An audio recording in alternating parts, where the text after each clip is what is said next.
Welcome to the Elijah Rising podcast. Elijah Rising is an organization empowering women recovering from sexual exploitation. This episode is going to help you become more aware about the issue of sex trafficking and inspire you to take action.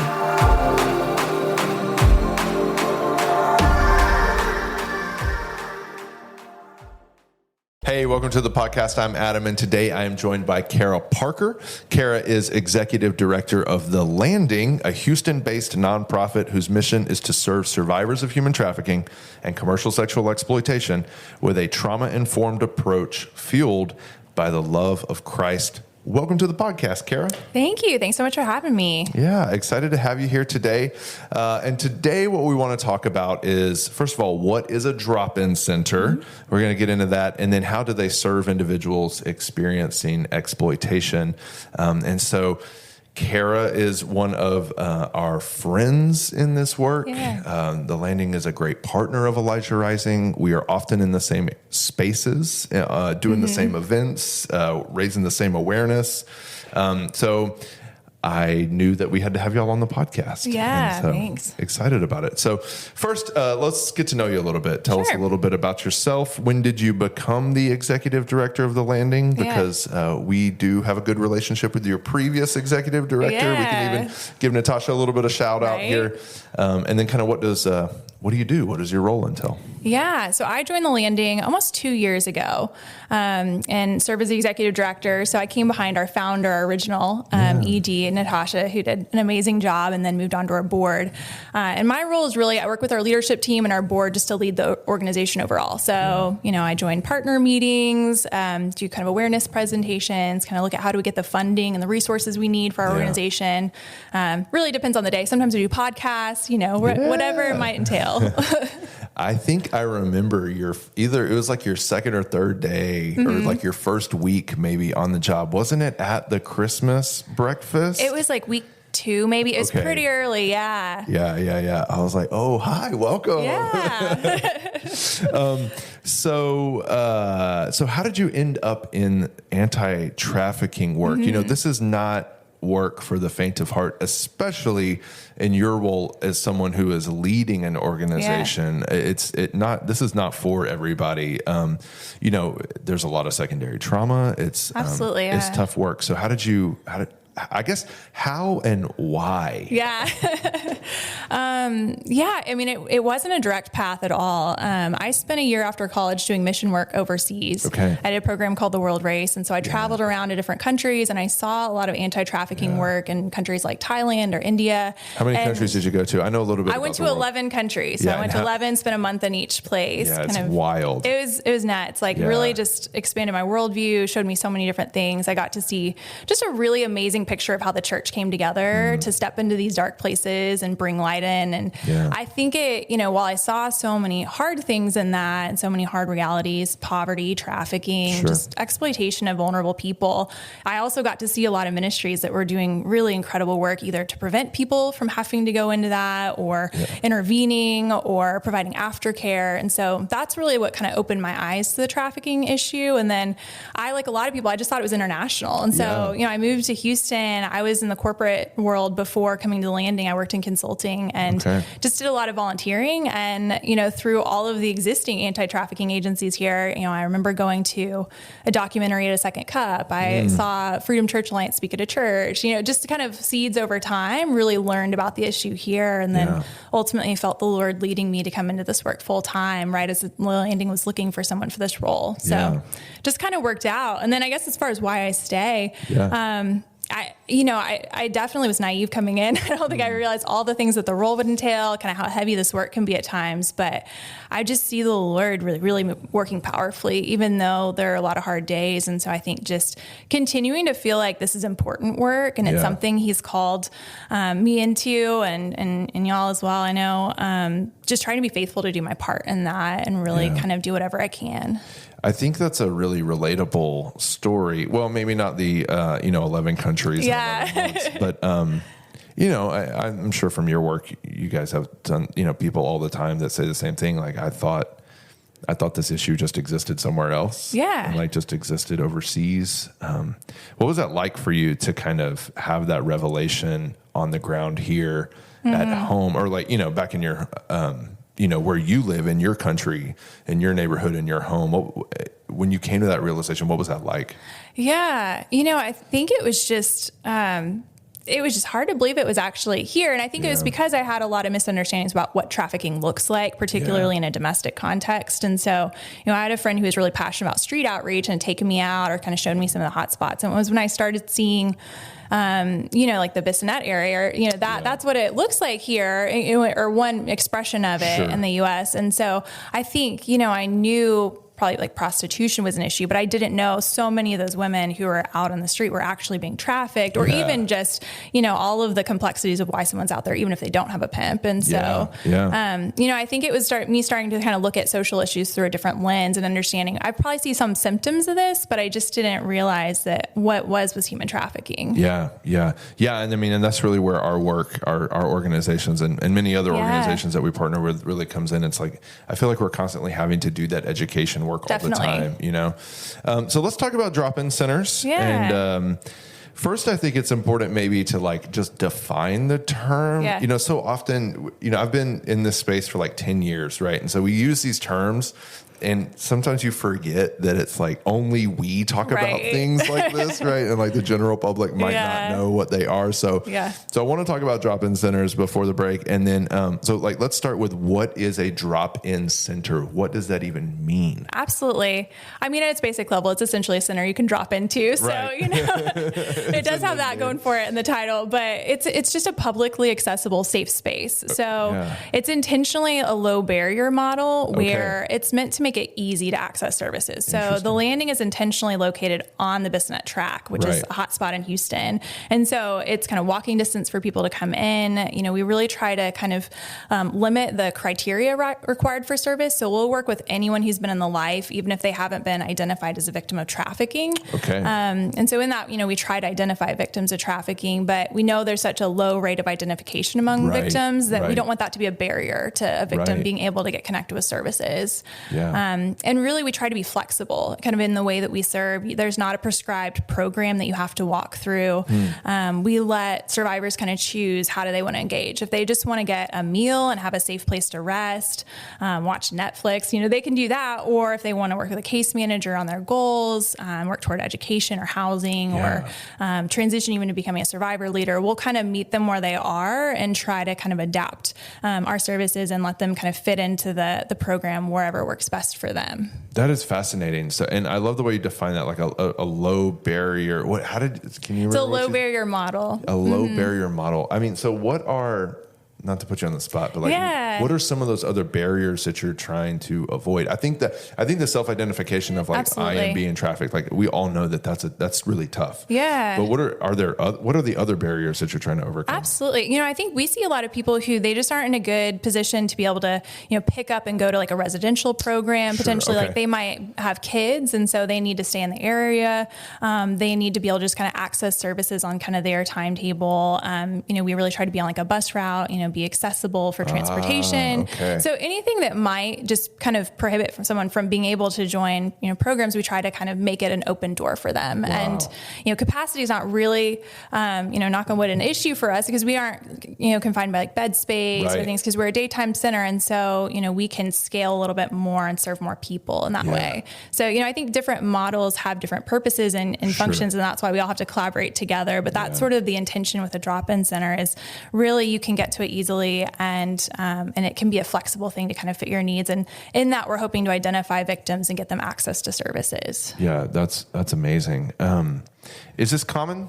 Like, are there lots of drop-in centers? And you're talking about a modality, so certainly this model exists somewhere else. Are you modeled on another organization somewhere? Yeah. And are there others in Houston and Texas and the United States? Like, what does it look like? There are other drop-in centers, but more often you see them with different populations. So they're pretty common with like the homeless population. And so you'll see it kind of more there. The Landing is the only one in Houston that works specifically with human trafficking and commercial sexual exploitation. And so, we were kind of modeled after some other drop-in centers outside of Houston. Our founders visited, I think, about 15 different drop-in centers across the U.S. and even the world, and just saw these different models. A lot of major cities have them, and it's for the same purpose that we exist, to try to kind of fill that gap between the streets and services and just make an access point to services. Interesting.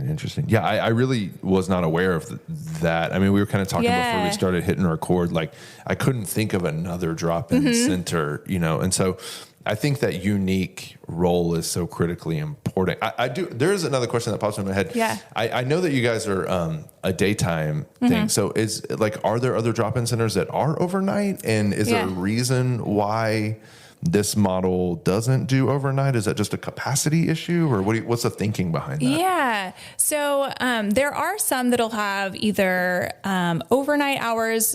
We worked with one that's up in Seattle that has actually a shelter that's attached to the drop-in center. And it gives them the kind of capacity to be able to do overnight as needed, or there's some that maybe shift their hours to a different time. What we found with our clients is that daytime is a time when a lot of people have more autonomy, especially if they are being trafficked. They can go about freely during the day, even if maybe they can't at night. And so that's really kind of where we set our hours. And then we do see quite a few people who are either experiencing homelessness or they just need a safe place to stay. And so that's where we work with shelters or others to kind of place them if they need overnight assistance. I think it's a good segue into my next question.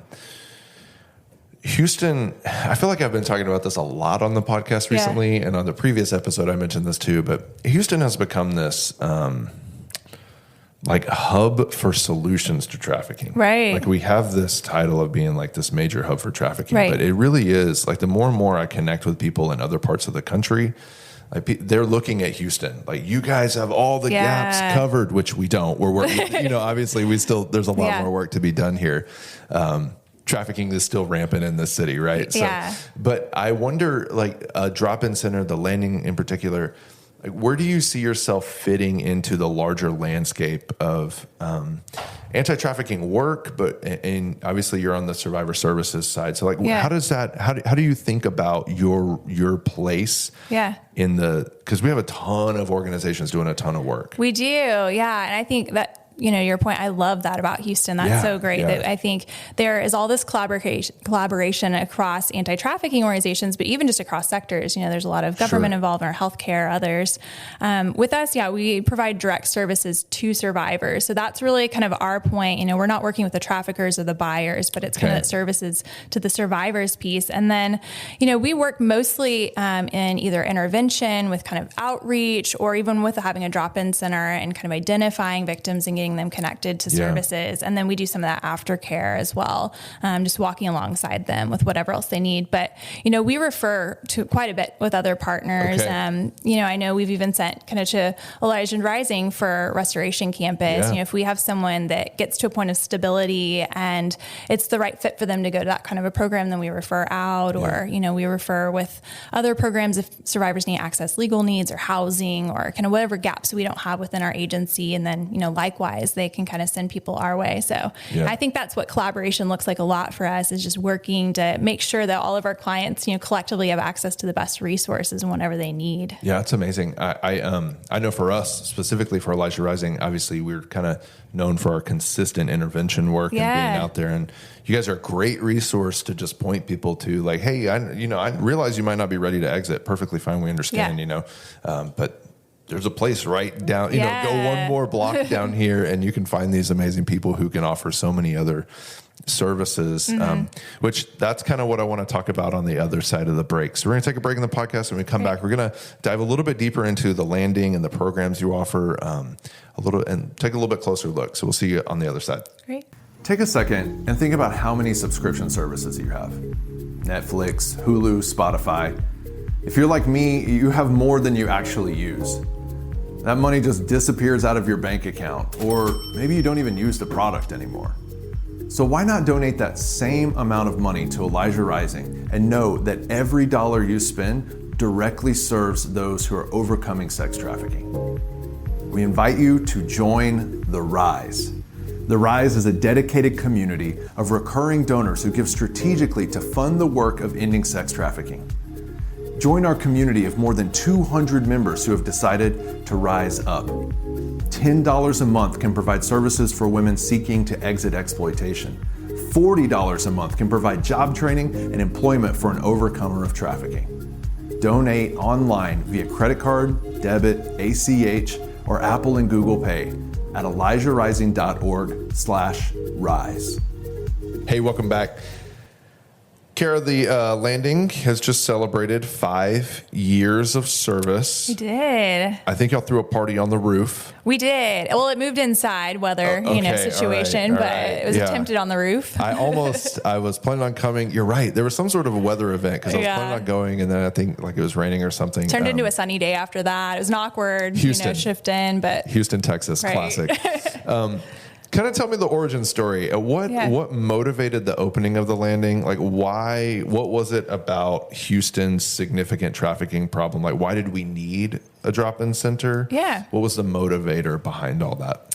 Yeah. So it started with our founders were working with another anti-trafficking organization at the time, and really just saw a gap in Houston for services for people who, for a range of reasons, weren't ready to leave their situation yet. Yeah. So I'm sure y'all see on interventions all the time, it's very rare that you talk to someone the first time. They're like, yep, I'm out. Like, I want services. I'm good. Yeah. That is like the most rare. Yeah. Which I think there probably is that myth. I think a lot of people probably expect. Right. You're going to rescue them out. Yeah. And it's like not like that. No, it's definitely not. And, it's similar to like domestic violence. It takes multiple attempts to leave an abuser, typically, for a survivor. And so, often we see people who they don't even realize they're being trafficked. Yeah. Or, even if there is some level of awareness, there are just so many barriers to their exit, whether that be they need housing, they need a job, they need stable income and all of these things. And so seeing that, our founders really wanted to create a place that would be a safe space for people that could get service and support, even if they weren't ready to leave or until they were ready, or if they relapsed and went back in,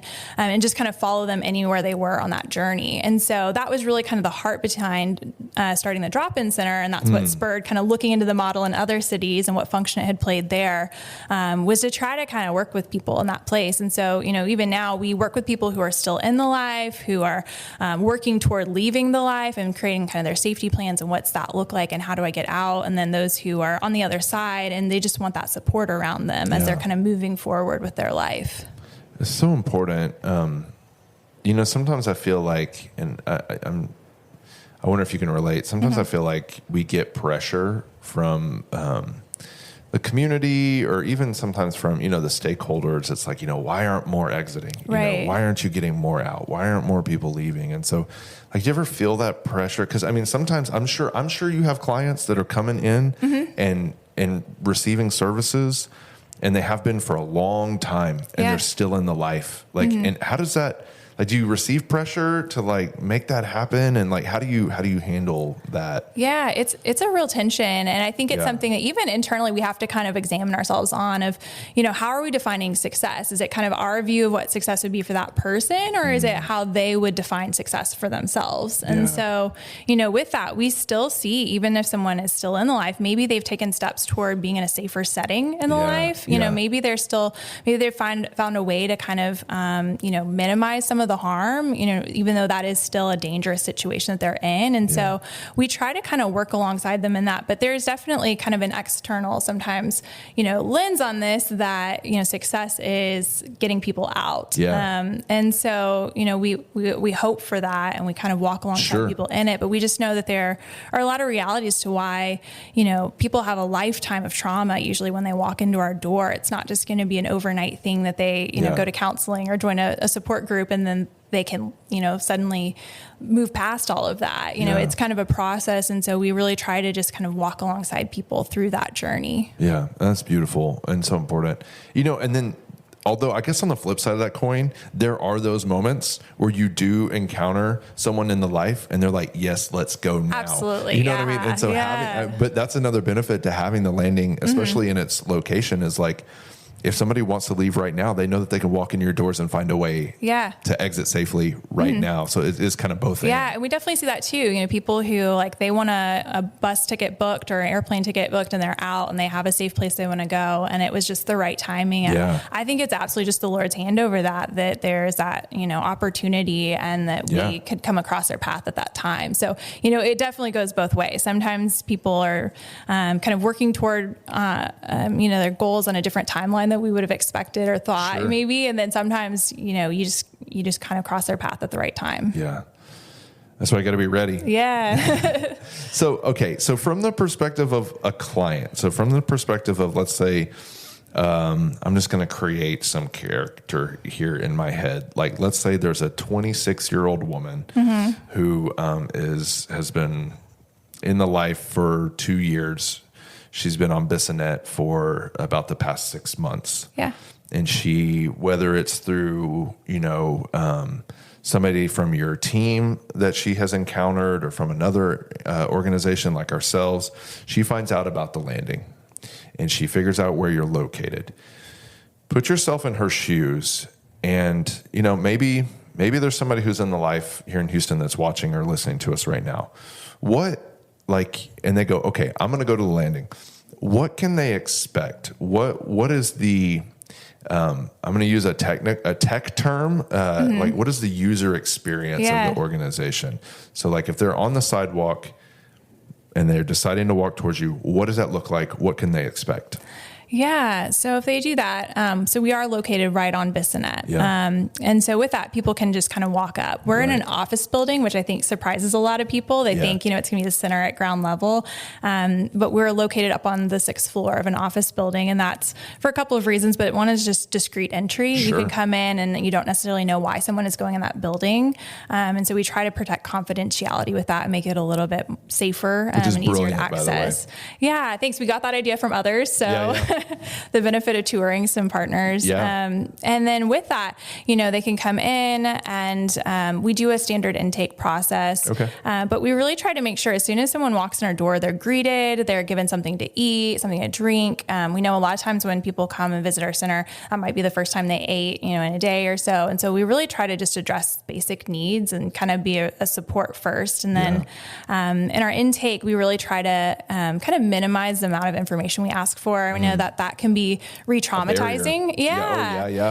You know, people have to retell their whole story and all the detail again. And so we try to kind of keep it to just what we need to know to be able to serve them well and doing a needs assessment. And then with that, we kind of lay out, you know, this is our program. Here are kind of the different, you know, phases you can fit into. What seems like the right fit for you? And so they can kind of choose, do I just want to, you know, get something to eat, join some classes? Do I want to be in case management? Kind of where am I on this spectrum? And then, you know, right away they can start joining if we have a support group or classes, or they want to sign up for counseling or just, you know, come during the day and hang out. They would be able to start with services at that point. So if they've come to you before, like let's say they've come and they've, all they wanted to do was like rest and eat and then they leave.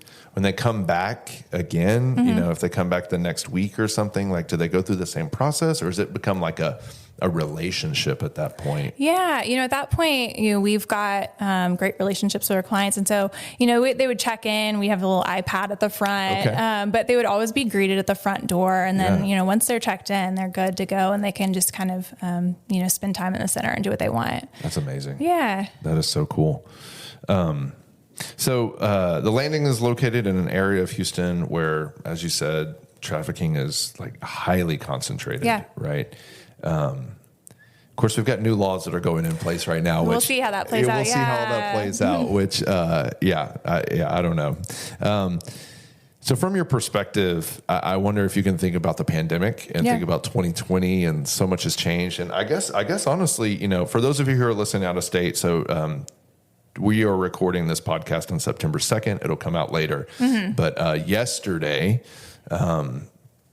there is, buying trafficking has now become a felony in Texas. But there are these signs all over Bissonnet that are posted that, you know, there's surveillance on Bissonnet because law enforcement, government officials are really trying to crack down on Bissonnet in particular, very specifically.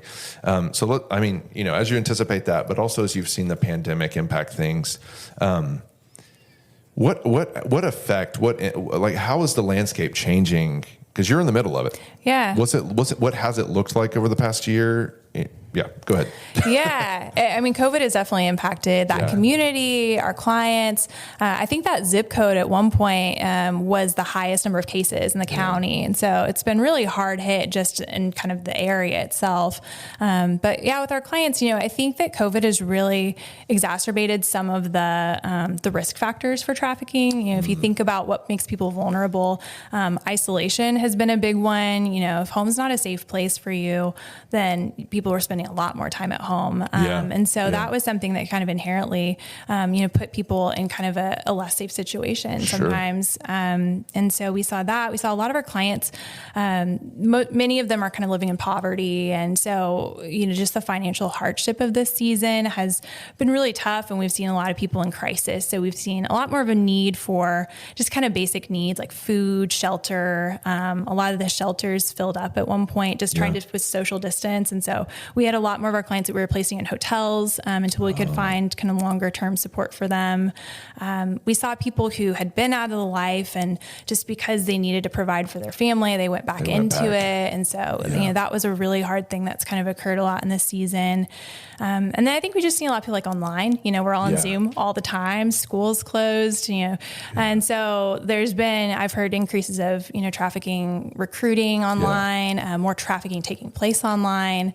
We started doing online outreach last year in part because of that, because it's kind of ebbs and flows how much we see on the street, but we knew we'd kind of heard anecdotally it was shifting online. But I think overall, I had read some research last year that was saying that the demand has stayed consistent in spite of the pandemic. And so it's definitely continued. It's just kind of trafficking has taken different forms, I think, in this time. Tell us about the youth advocacy work that y'all are doing. What does that look like? It's a relatively newer program for y'all. What tell us about that? Yeah, so we started that actually March of 2020. So a great time to launch a new program. Our advocates were in training and the world shuts down. But our drop-in center serves adults. So I probably should have said that. We serve men, women, LGBTQ community, but adults in our drop-in center. And we saw with our clients, many of them were first exploited as a minor. A lot of it. They first entered the life, as a teenager. And so we saw that need just to try to kind of get ahead of that some and, what we had seen in kind of the long-term effects of trauma and criminal records and things that become barriers in someone's life as they get older. But we also, had partnered some with other organizations who were just at capacity with youth services. And so we started the youth advocacy program, and it's essentially a 24/7 crisis response for children and youth in Harris County and the surrounding counties who are trafficked. And so, we work with partners like DFPS and law enforcement as they identify kids. Then we have an advocate who's on call and goes out and meets them wherever they are. And then they just really form a relationship with them. So, usually these kids are having to navigate a lot of different like agencies and people. And, it's just a whole process. And so the advocate's kind of the constant that runs through it. So they'll go to their appointments with them. They'll just kind of help advocate for them, make sure their voices are heard. And so it's kind of a case management with a heavier focus on just the emotional support that they're providing. And it's been a really neat program to see grow. And I think it's had a lot of impact. And it's field-based. So whereas our drop-in center people come into us, our advocates go out and into the community and meet kids at, hospitals, police departments, or sometimes they just go grab McDonald's with them. So, really differs. It's important to be trauma informed in that environment. Oh, absolutely. Yeah. Yes, absolutely. What would you say? We were just talking about it, but this has kind of become my favorite question to ask people on the podcast. But what would you say is the most challenging aspect of your work? Really no challenges. All smooth sailing. Get out. That's the end of the podcast right there. I think, and we kind of touched on this earlier, but I think one of the things that is challenging is just there are so many kind of misperceptions about trafficking. And I think we see with the survivors we serve, there's just a lot of like stigma and shame that they often have to face. And so I think just being able to, be part of that kind of education and awareness and helping create that empathy and understanding for them is really important to our work. But that's definitely something that, as we're trying to get out and share kind of our story with partners and figure out how do we partner well to support them. We're always trying to, figure out how to just, navigate that well. Yeah. Yeah. So, last question I got for you is, I think sometimes in this work, we can kind of lose hope from time to time. And, we keep working and we keep working and we keep working. And it sometimes feels like, well, we still have a massive trafficking problem. Right. Are we doing anything? Are we seeing any? I don't know if success is the right word. I just don't feel like that's an appropriate term, but I'm at a loss for like a better term sometimes. Yeah. But so I wonder, like, for the landing, for you as the leader of the landing, what has that looked like? What does success look like for you? And like, what are there stories of impact? Are there stories of justice achieved? You know, that maybe one that you can think of or something. I just always like to end on a note of hope that we are actually making a difference here. Absolutely, yeah. I think, to your point, we just need to have hope in this work. I don't know how you can do it if you don't believe that things can get better. And I don't know if that means we are, a year away from eradicating human trafficking or anything, but like there are some major steps that we see. And so I think it's really just looking at all of the successes that are happening. And so sometimes we do see people get out of the life and that's really amazing. Sometimes we see them achieve a year of sobriety. Sometimes we see them get their GED, get custody of their kids. And so I think all of those successes are things that we really celebrate alongside of our clients. And those are, huge goals that our clients set. And so, that's really kind of how we view success, is all of those things are happening. The more victims are out there that get connected with services, the more people who have access to trauma-informed care. Sure. Those are all, I think, really big wins in the anti-trafficking space. And then, I think as far as kind of stories and things I've seen, one that really sticks with me is we had a client who had overcome a lot of things. I mean, since childhood, had experienced a lot of abuse and was ultimately trafficked in a cantina and on her own, really, before even making it to the landing, had left that situation, but was still dealing with a lot of the trauma from it. And so, we got to see her really just move forward and thrive in that, getting a job, kind of continuing her education, engaging in counseling, really growing and thriving spiritually as well. And I think to the point where, really just had an impact on other clients. She was leading classes. She really had an impact on our staff as well. And so, you see those people who are just, they're overcomers, and they are not going to let all of the things that have been stacked against them, keep them in that place. And so there are definitely those stories. As much as we do see hard stories in this, frontline work as well, there are a lot of people who are really doing incredible things. Yeah. And that's the hope, right? That's the encouragement. Well, Cara, I thank you so much for your time. I know y'all are busy, and I just thank you for your voice. And I thank you for your work. I mean, it really is. There are so many pieces to this puzzle, and we can't all be all puzzle pieces, know? And the landing really is this, I think, and from my perspective, like a very unique puzzle piece that is filling a role and a gap that is critically important, that really benefits all of us, whether we're on the prevention side, the restorative care side, or like anywhere in between.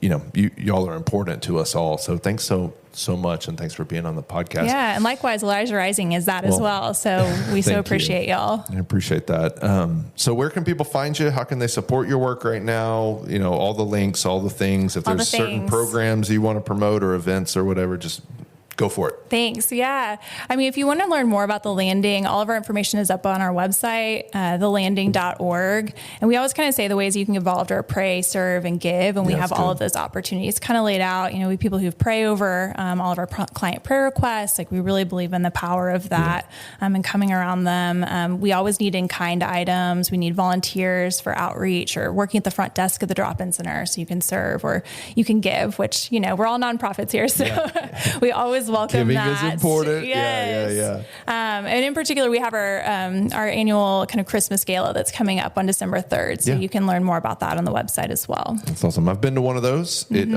was incredible, and the food was great. Thanks.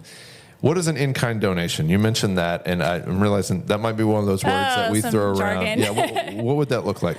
I mean, those are essentially just goods that you can give. It can be services too, but we do a lot of giving out food or hygiene products or undergarments and things. And so we always have a needs list that's up on our website of things that you can give to survivors and kind of kits that we can put together that help meet those needs. Excellent. Well, thanks again so much for being here today. Thank you for having me. Yeah, and we appreciate your work. Thank you for joining us today for this episode. If you were inspired by this content today, please share, rate, and leave a review. Also, please consider making a donation at elijahrising.org/donate. Your support helps us continue the vital mission to combat sex trafficking. Until next time.